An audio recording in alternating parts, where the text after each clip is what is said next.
Ataque noturno e primeiro golpe. Foi assim que a mídia mundial mais tarde chamaria os eventos que ocorreram em Israel no auge do tenso conflito no Oriente Médio. Naquela noite, o céu sobre Tel Aviv foi iluminado por dezenas de traços de fogo.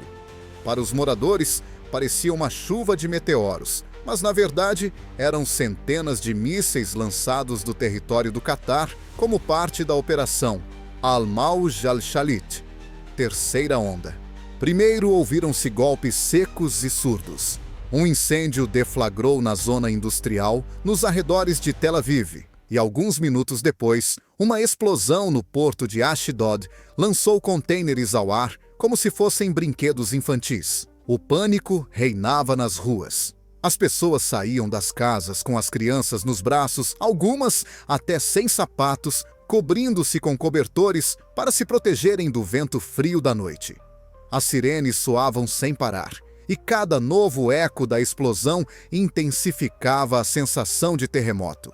Segundo a Reuters, o ataque inicial foi cuidadosamente planeado, primeiro mísseis balísticos lançados em salvas de diferentes pontos para sobrecarregar os radares israelitas. Em seguida, mísseis de baixa velocidade voando abaixo do nível de controlo do radar e direcionados para a infraestrutura.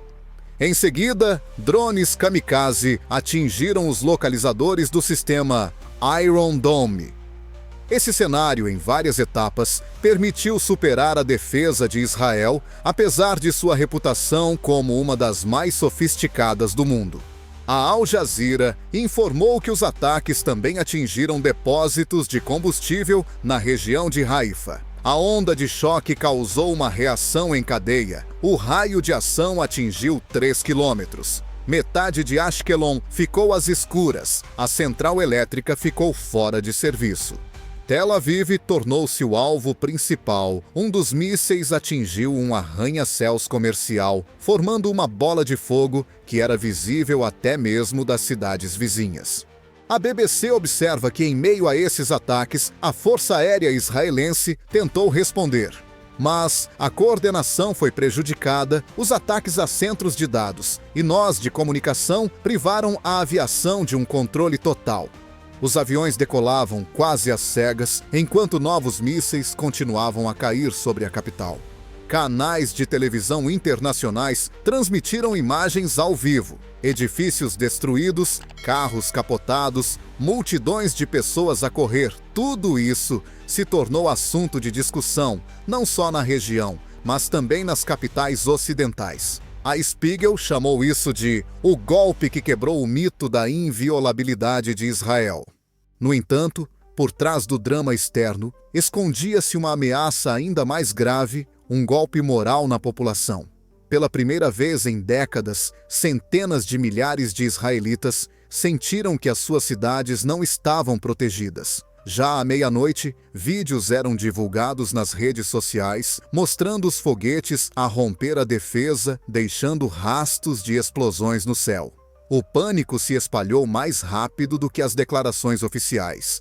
De acordo com o Defense News, na terceira onda de ataques, foram utilizados foguetes com características hipersônicas. Eles usavam trajetórias complexas e reduziam a probabilidade de interceptação em quase 60%. Mesmo com todos os esforços, o Domo de Ferro conseguiu abater apenas 40% dos projéteis. Este foi o índice mais baixo em toda a história de operação do sistema.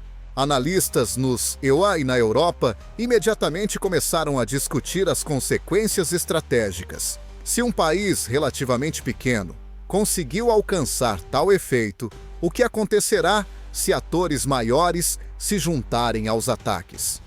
Será que isso não se tornará um sinal para a criação de novas coalizões, nas quais o Irão, como supõe, os meios de comunicação israelenses, já desempenha um papel oculto, fornecendo apoio técnico e logístico? A situação foi agravada pelo fator tempo. O ataque foi realizado no final da noite, quando a maioria dos residentes estava em casa. Segundo os especialistas da Janus, esse momento foi escolhido intencionalmente. Os ataques à infraestrutura, combinados com a máxima concentração da população civil, aumentaram o efeito psicológico. Em poucas horas, a cidade transformou-se numa zona de caos. As luzes das ruas apagaram-se devido a falhas na eletricidade e formaram-se engarrafamentos nas autoestradas. Aqueles que não conseguiram chegar aos abrigos refugiaram-se no metro ou em caves. As linhas telefônicas ficaram sobrecarregadas e a internet funcionava com falhas. A DW informa que diplomatas internacionais imediatamente iniciaram consultas pela ONU. O presidente do ZEUA, Donald Trump, convocou uma reunião de emergência na Casa Branca naquela mesma noite. Suas palavras foram duras. A agressão contra Israel não ficará sem resposta. Estamos a negociar com os nossos aliados e a preparar medidas para estabilizar a região. Mas será que isso ficará apenas por um aviso? Ou se transformará numa intervenção direta? No Irão, por outro lado, o tom era diferente. Os jornais estatais questionavam este ataque não seria uma resposta justa a décadas de pressão por parte de Israel. Se Teherã realmente ajudou o Catar, estará pronto para dar o próximo passo abertamente. A questão principal permaneceu em aberto. Como Israel responderá? Limitar-se-á a ataques pontuais? Ou decidirá por uma operação em grande escala, arriscando envolver toda a região no conflito? A noite, iluminada pelo fogo, tornou-se um ponto de viragem. Israel, acostumado ao papel de bastião de força, sentiu-se vulnerável pela primeira vez em muitos anos. E foi nesse momento que, fora do país, começaram novos jogos diplomáticos, cujo resultado determinará o futuro de todo o Médio Oriente. O colapso do Domo de Ferro tornou-se o principal tema de discussão na mídia mundial no dia seguinte ao ataque.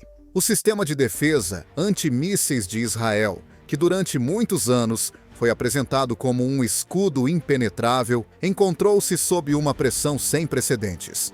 Pela primeira vez desde que entrou em operação, a eficácia da interceptação caiu para níveis criticamente baixos, menos de 40% do total de mísseis lançados. Este número soou como um trovão em um céu claro. O jornal Haaretz afirmou no mesmo dia: o mito da segurança total ruiu. E embora os porta-vozes militares afirmassem que o ataque foi único, em termos de escala e coordenação para a população, isso soou como uma desculpa, e não uma explicação. A Reuters esclareceu que o Catar utilizou uma combinação de mísseis hipersônicos e alados, bem como drones kamikaze, que atacaram deliberadamente localizadores e estações de comunicação. É por isso que o Domo de Ferro ficou cego nos momentos mais críticos. As falhas no sistema foram acompanhadas por atrasos no lançamento dos interceptores, e cada demora resultou em um novo ataque a bairros residenciais. A análise da Defense News indicou que a vulnerabilidade da defesa israelita é conhecida há muito tempo pelos especialistas.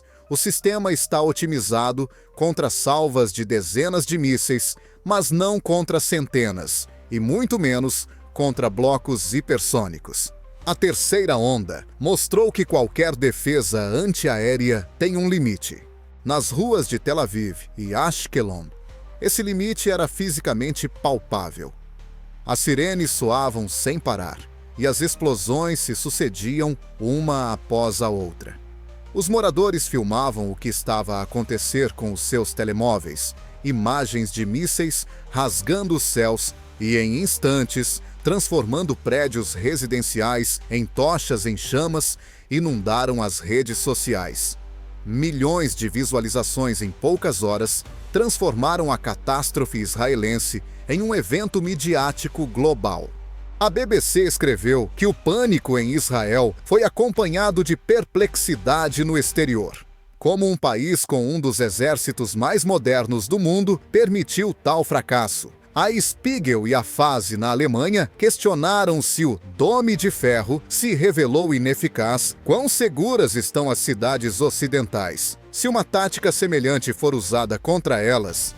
No contexto desta crise, o Irã foi apresentado na mídia regional como o possível arquiteto do ataque ao Catar. Al-Mayadeen lembrou que Teherã há muito desenvolve tecnologias de mísseis hipersônicos e testa ativamente drones kamikaze. Não havia provas oficiais da participação do Irão, mas a coincidência das características tecnológicas levou os especialistas a falar de um eixo invisível entre Doha e Teherã. No Iraque e no Líbano, já foram feitas declarações de que o Catar apenas expressou a posição comum do mundo árabe. Enquanto isso, no Zewara, o presidente Donald Trump fez uma declaração dura. De acordo com a CNN, ele discutiu com o Pentágono a possibilidade de transferência urgente de baterias Patriot e sistemas THAAD para o território de Israel. Mas surge a questão: se mesmo Israel, que possui uma rede única de defesa aérea, se mostrou impotente, os sistemas americanos ajudarão? Ou trata-se mais de um sinal político para aliados e adversários? Generais militares israelenses reconheceram nos bastidores o Domo de Ferro. Não foi projetado para manobras hipersônicas. Além disso, o sistema dependia de software e dados de satélite, que, segundo algumas fontes, foram alvo de um ataque cibernético.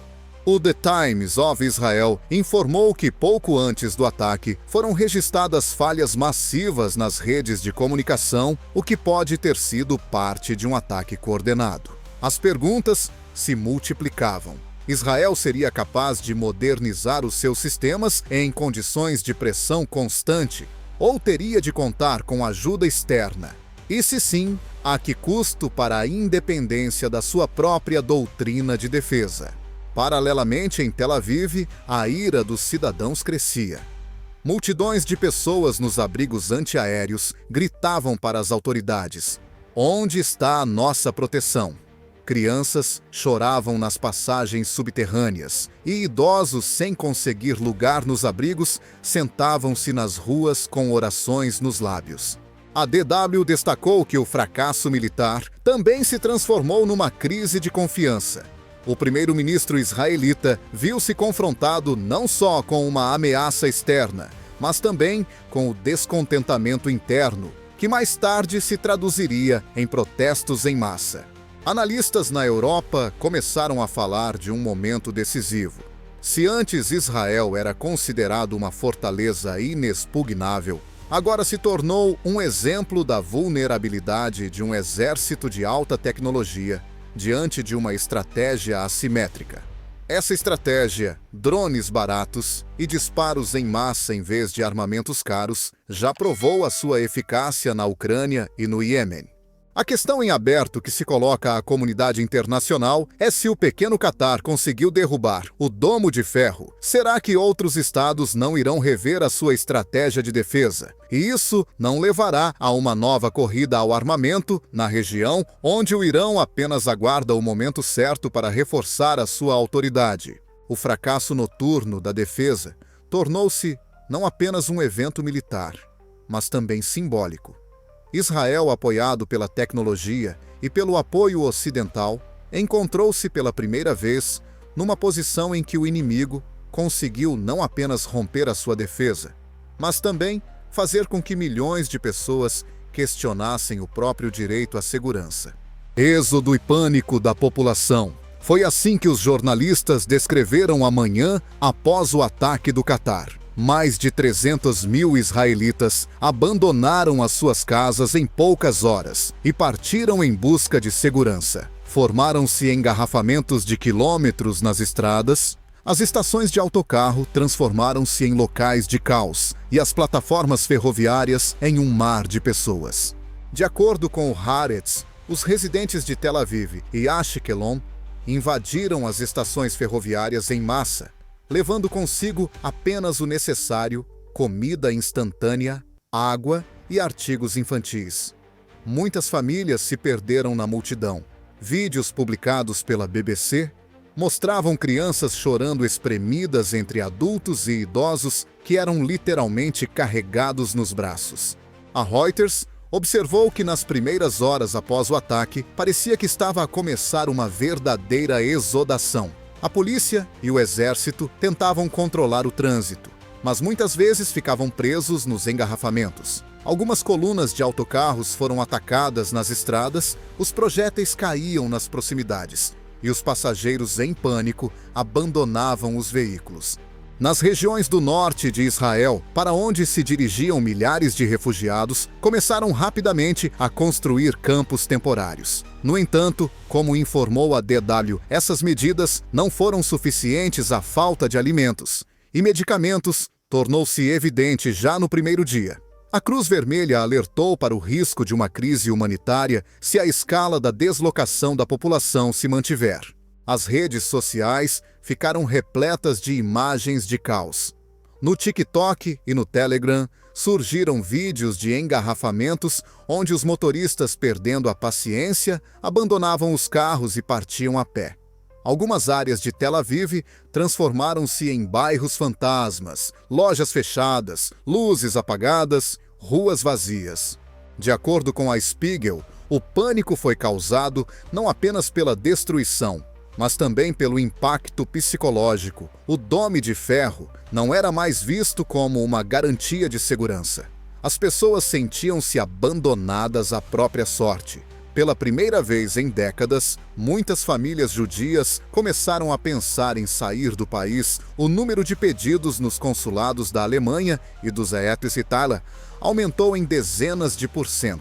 Nesse caos, a injustiça social se tornou cada vez mais evidente. Enquanto os cidadãos abastados tinham a possibilidade de se evacuar rapidamente em carros particulares ou até mesmo helicópteros, os cidadãos comuns ficavam em filas quilométricas para entrar em abrigos superlotados.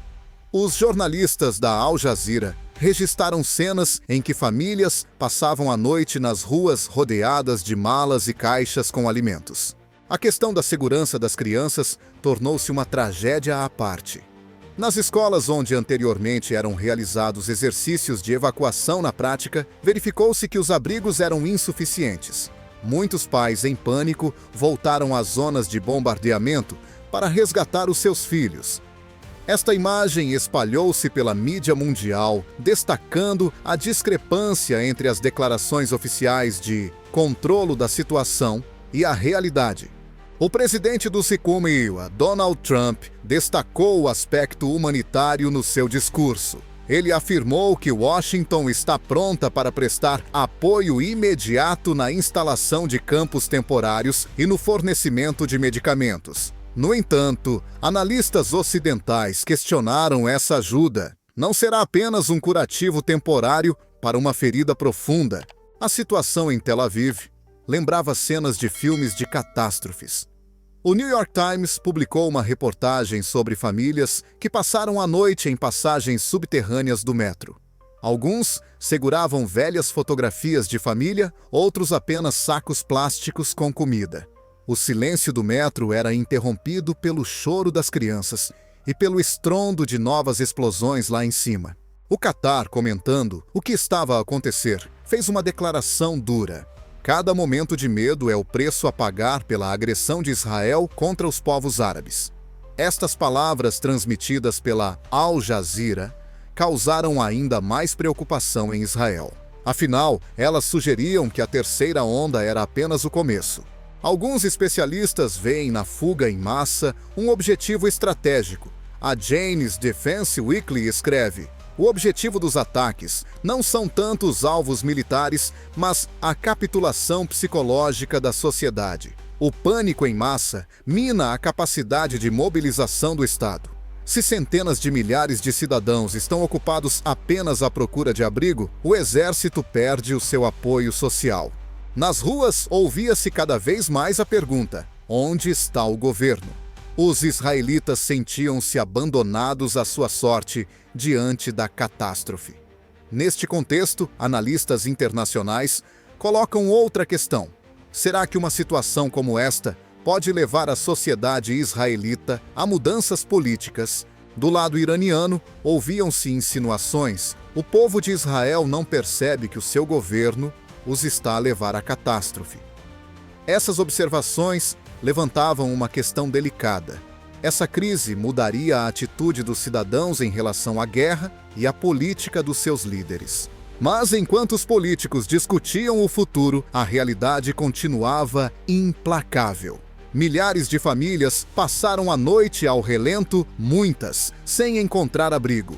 Em vez de se preparar para um contra-ataque, o exército israelita foi obrigado a mobilizar unidades para controlar o fluxo de refugiados. Assim, o êxodo tornou-se um símbolo não só da derrota militar, mas também do colapso civil. E se a terceira onda de ataques do Catar foi realmente concebida como uma operação psicológica, o seu sucesso foi evidente. A questão é saber se Israel está preparado para uma nova onda ou se a próxima noite trará ainda mais horror. A crise política em Israel eclodiu com uma força sem precedentes quando ficou claro que nem o exército nem o governo foram capazes de proteger os cidadãos da terceira onda de ataques do Catar. Nas primeiras horas após o bombardeamento, o primeiro-ministro convocou uma reunião de emergência com o ministro da Defesa e o alto comando militar. Segundo Haaretz, o ambiente na sala estava extremamente tenso. Os generais acusavam abertamente o gabinete ministerial de ter falhado na estratégia. Um deles afirmou com veemência: "Preparamo-nos para as guerras anteriores, mas não para esta." O The Times of Israel informou que os militares reconheceram ter subestimado o potencial do Catar e o possível apoio oculto do Irão. Foi isso que fez com que os ataques fossem não apenas dolorosos, mas também estrategicamente devastadores. Enquanto isso, as primeiras manifestações começavam nas ruas das cidades israelenses. Milhares de cidadãos, incluindo aqueles cujas casas foram destruídas, saíram às ruas exigindo a renúncia da liderança do país. Em Jerusalém, os manifestantes gritavam: "Vocês não nos protegeram!" e bloquearam as estradas que levavam ao parlamento. De acordo com a BBC, a confiança no governo caiu para níveis recorde. Nas redes sociais, hashtags acusando as autoridades de inércia e corrupção foram amplamente divulgadas. Alguns analistas já comparavam o que estava a acontecer com as crises de 1973, quando Israel foi pego de surpresa na guerra do dia do juízo final. A DW salienta que a crise atual é muito mais grave. Não se trata apenas de vulnerabilidade militar, mas também de um colapso sociopolítico da confiança. Os israelitas, acostumados a ver o seu país como um bastião de estabilidade, sentiram-se abandonados e enganados. Nesse momento, os Ebeira voltaram a declarar o seu apoio. O presidente Donald Trump fez um discurso duro. Israel é o nosso principal aliado e nunca ficará sozinho. No entanto, comentadores ocidentais observaram que, embora as palavras do presidente soassem decisivas em Washington, compreendiam que o envolvimento direto das tropas americanas no conflito poderia causar uma explosão ainda maior de tensão no Médio Oriente. Entretanto, em Doha, os líderes do Catar sentiam-se confiantes. A televisão estatal transmitia imagens de desfiles militares, e as autoridades afirmavam que o ataque era uma resposta legítima à agressão de Israel. Isso só aumentou a ira da sociedade israelita. Como é que um pequeno país que durante muito tempo não foi considerado um interveniente sério conseguiu colocar Israel à beira do caos? A tensão política interna em Israel aumentava também noutras frentes. Os partidos da oposição acusavam o governo de incapacidade de prever ameaças e exigiam eleições antecipadas. Segundo a Reuters, parte dos deputados considerava a possibilidade de criar um governo de salvação nacional, temporário, para pelo menos consolidar formalmente a sociedade. Mas nas ruas a realidade era diferente. Os protestos transformaram-se em confrontos com a polícia. As forças de segurança utilizaram canhões de água e gás lacrimogênio para dispersar as multidões enfurecidas. As pessoas responderam com gritos: "Não acreditamos mais em vocês." A situação econômica agravou a crise. Os mercados financeiros de Israel entraram em colapso. O índice bolsista TA35 perdeu quase 10% em um dia. O setor de turismo ficou paralisado e milhares de empresas fecharam devido aos danos e à falta de eletricidade. A revista Spiegel escreveu que O impacto econômico foi tão devastador quanto o dos mísseis. Em meio a todas essas turbulências, a mídia mundial se perguntou: Israel conseguirá manter a estabilidade política ou enfrentará uma crise prolongada? Dentro do país também se ouviam cada vez mais vozes dizendo que o governo deveria negociar com o Catar e seus aliados. Mas a sociedade não estava unida. Uns exigiam uma vingança militar severa, outros a busca de um compromisso a qualquer custo. Entretanto, no Irão a retórica tornava-se cada vez mais acirrada. O jornal Kayhan afirmou diretamente: pela primeira vez em décadas, Israel está à beira do colapso interno. A questão é apenas se o seu governo será capaz de sobreviver. Estas palavras, transmitidas pelos meios de comunicação regionais, levavam a pensar: será que a crise em Israel não se tornaria uma oportunidade tão esperada para Teherão reforçar as suas posições na região? Uma questão fundamental permanecia em aberto: a liderança israelita manteria o poder ou cederia o lugar a novos líderes dispostos a conduzir o país por um caminho diferente? E que caminho seria esse? Um contra-ataque que poderia arrastar a região para uma guerra em grande escala ou uma tentativa diplomática de impedir a escalada? A crise de poder e confiança tornou-se tão devastadora quanto os ataques com mísseis. Israel se viu diante de uma escolha da qual dependia o seu futuro. A reação do mundo e as novas alianças tornaram-se um frente tão importante quanto as próprias hostilidades. Enquanto Israel avaliava os danos e tentava estabilizar a situação interna, uma batalha diplomática em grande escala se desenrolava fora da região. Em Doha, autoridades do Catar fizeram declarações ousadas. O ministro da Defesa afirmou que a Operação Al-Mawj ad-Shalit foi um aviso inevitável a Israel e seus aliados. A televisão estatal transmitiu imagens dos militares do Catar a celebrar o sucesso do ataque. Estas imagens foram amplamente discutidas nas capitais árabes. Muitos meios de comunicação social, incluindo a Al Jazeera, referiram-se ao ataque como o primeiro passo para restaurar a justiça na região. A reação dos países árabes foi heterogênea.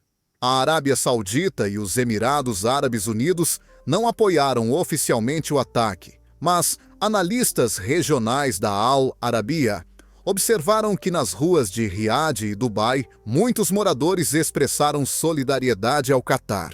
Os rebeldes Houthis do Iêmen chamaram as ações de Doha de exemplo para todo o mundo islâmico. A mídia iraniana declarou abertamente: o Catar mostrou que Israel é vulnerável. Embora Teherã tenha negado participação direta, os analistas militares da Jane's Defense Weekly apontaram que a complexidade técnica do ataque indica apoio externo. Nos círculos ocidentais, cresciam os receios de que o Irã pudesse ter desempenhado um papel fundamental, fornecendo tecnologia de mísseis hipersônicos e sistemas de orientação. Na Europa, a reação foi mais moderada. A revista Spiegel escreveu que a Alemanha e a França se encontram num impasse diplomático. Por um lado, condenam o ataque, por outro, temem que uma intervenção direta apenas agrave o conflito. Em Berlim, numa reunião de emergência do Bundestag, os deputados discutiram se valia a pena enviar ajuda humanitária a Israel ou limitar-se a declarações diplomáticas. Os Euroi, por sua vez, assumiram uma posição mais firme.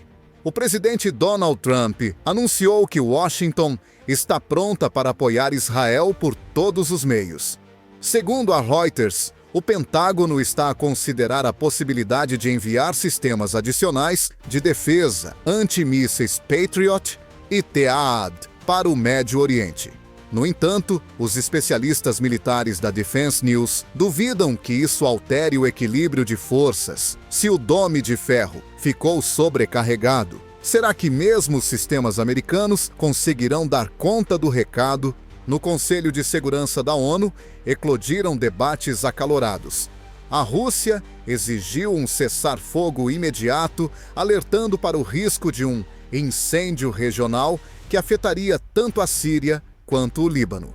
A China apelou a um diálogo sem a intervenção dos Equaiwa, sublinhando que a presença americana na região apenas aumenta a tensão. A BBC observa que a terceira onda de ataques do Catar foi um ponto de viragem. Pela primeira vez em muitos anos, surgiu uma nova configuração de alianças no mundo árabe. Países que antes se mantinham à margem começaram a considerar a possibilidade de coordenar esforços contra Israel. Nos bastidores dos fóruns diplomáticos, o termo Nova Eixo Árabe era cada vez mais mencionado, onde o Catar, o Irão e, em parte, a Turquia poderiam desempenhar um papel de liderança. Analistas mundiais questionavam se Israel está preparado para tal cenário. Se vários países capazes de produzir mísseis e drones em grande quantidade se unirem contra ele, será que Israel conseguirá resistir mesmo com o apoio dos Senesteiwa? Nesse contexto, a Alemanha chamou a atenção. De acordo com a DW Berlim, está a considerar a possibilidade de acelerar o fornecimento dos sistemas de defesa antimísseis Arrow e dos novos complexos IRIS-T. No entanto, os próprios políticos alemães reconheceram que pode simplesmente não haver tempo suficiente para implantar esses sistemas em Israel.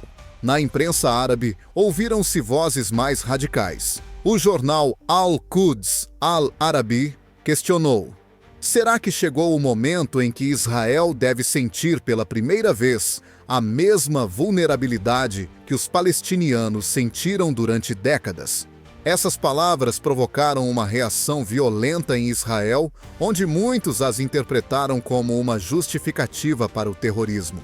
No Ocidente, o tema principal foi o medo de que um ataque semelhante se repetisse na Europa ou nos EUARA. O Financial Times escreveu: se o Catar foi capaz de desferir tal golpe, o que impediria o Irão ou outros países de repeti-lo em qualquer parte do mundo? A questão permanece em aberto. Será que este ataque marcará o início de uma nova era em que pequenos estados poderão desafiar potências nucleares usando tecnologias assimétricas? E como o Irão se comportará nesta situação, ficará na sombra ou entrará em cena? Enquanto os diplomatas discutiam e as capitais mundiais preparavam declarações em Israel, as pessoas continuavam a viver com medo de novos ataques. E cada dia de espera se transformava em pressão política sobre o governo, que perdia cada vez mais o controle. A catástrofe humanitária e as lições da guerra foram as consequências mais graves da terceira onda de ataques. Israel, acostumado a ver-se como um país com um exército poderoso e infraestruturas desenvolvidas, viu-se numa situação em que centenas de milhares de pessoas foram obrigadas a viver em acampamentos e cidades inteiras se transformaram em zonas de desastre. Segundo a Reuters, mais de 60 mil casas sofreram danos graves ou foram completamente destruídas. Em Ashkelon e Haifa, as áreas próximas aos depósitos de combustível ficaram reduzidas a um deserto árido. Em Tel Aviv, parte dos bairros residenciais ficou sem energia por tempo indeterminado, pois não foi possível restaurar rapidamente as linhas de transmissão de energia. A Cruz Vermelha e a ONU informaram que Israel enfrenta uma crise humanitária em grande escala, falta de água, medicamentos e alimentos. A DW observou que os hospitais ficaram superlotados. Os médicos tratavam as pessoas diretamente nos corredores e os geradores nem sempre forneciam energia elétrica de forma estável.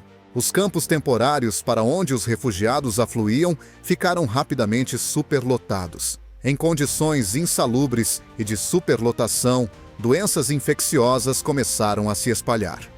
A Unicef alertou para o risco de uma epidemia entre as crianças. A BBC transmitiu imagens dos campos no norte do país, onde famílias de 8 a 10 pessoas viviam em pequenas tendas, dividindo um único bidão de água entre todos. A ajuda internacional começou a chegar, mas o seu volume era claramente insuficiente. O presidente do Secoini, a Neura Donald Trump, anunciou a atribuição de um pacote de ajuda humanitária, de emergência, fornecimento de medicamentos, hospitais móveis e equipamento para filtragem de água. A Alemanha enviou vários aviões com carga humanitária, mas, segundo a revista Spiegel, a logística continuava extremamente complicada. Os bombardeamentos não cessavam e muitas cargas tinham de ser entregues por caminhos alternativos. No contexto da catástrofe humanitária, o trauma psicológico intensificava-se. Jornalistas do New York Times descreveram a atmosfera em Tel Aviv como uma cidade fantasma. Ruas vazias, montras de lojas fechadas com persianas e um silêncio que só era interrompido pelo som das sirenes.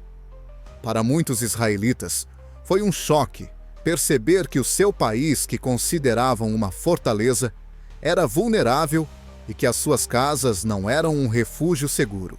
A imprensa internacional questionava o futuro da região. Se o Catar conseguiu desferir tal golpe contra Israel, o que aconteceria se o Irão participasse abertamente na próxima onda? Israel não acabaria envolvido numa guerra em duas frentes contra o Hezbollah, no Líbano, e contra a aliança Catar-Irão.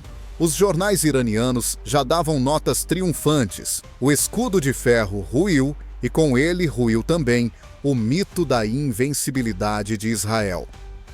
Mas os analistas questionavam essa euforia não levaria a uma guerra ainda mais ampla que afetaria também os próprios países árabes. A Defense News previu que Israel poderia responder com uma operação em grande escala, mas a crise interna e a queda da confiança da população tornam tal medida arriscada.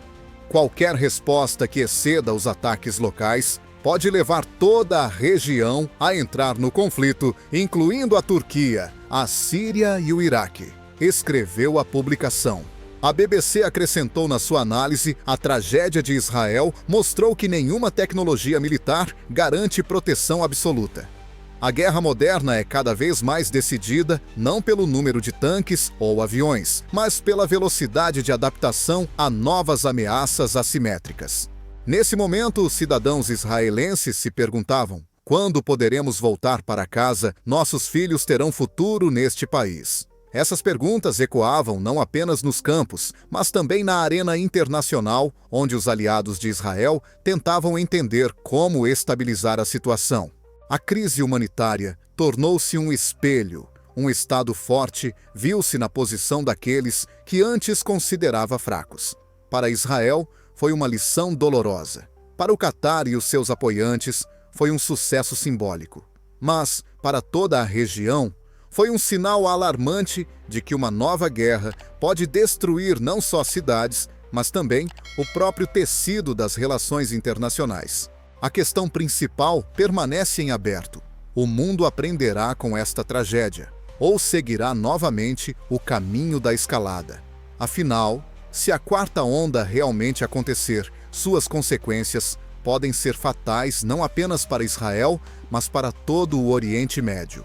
A terceira onda de ataques do Catar contra Israel foi um ponto de viragem no conflito do Médio Oriente. Centenas de mísseis e drones causaram um golpe devastador na infraestrutura israelita, expondo a fraqueza do domo de ferro e causando pânico entre os cidadãos. Mais de 300 mil pessoas foram forçadas a abandonar as suas casas, o que levou a uma crise humanitária em grande escala. A crise política em Israel foi acompanhada por uma queda na confiança no governo e protestos em massa, enquanto a comunidade internacional se mostrou dividida. Os EUMA prometeram apoio total à Europa, hesitou e os países árabes expressaram solidariedade com o Catar. Em termos estratégicos, o ataque mostrou o poder das tecnologias assimétricas, drones baratos e mísseis hipersônicos que podem derrubar até mesmo os sistemas de defesa aérea mais modernos. A questão agora é como o equilíbrio de forças regional mudará o Irã, reforçará a sua influência, os países árabes criarão uma nova aliança e qual será a resposta de Israel. A principal lição destes acontecimentos é simples: nenhum poder militar é capaz de proteger completamente um estado do caos se a diplomacia, a estabilidade social e as consequências humanitárias forem ignoradas. Se a quarta onda de ataques realmente ocorrer, as suas consequências podem ser catastróficas para o mundo inteiro.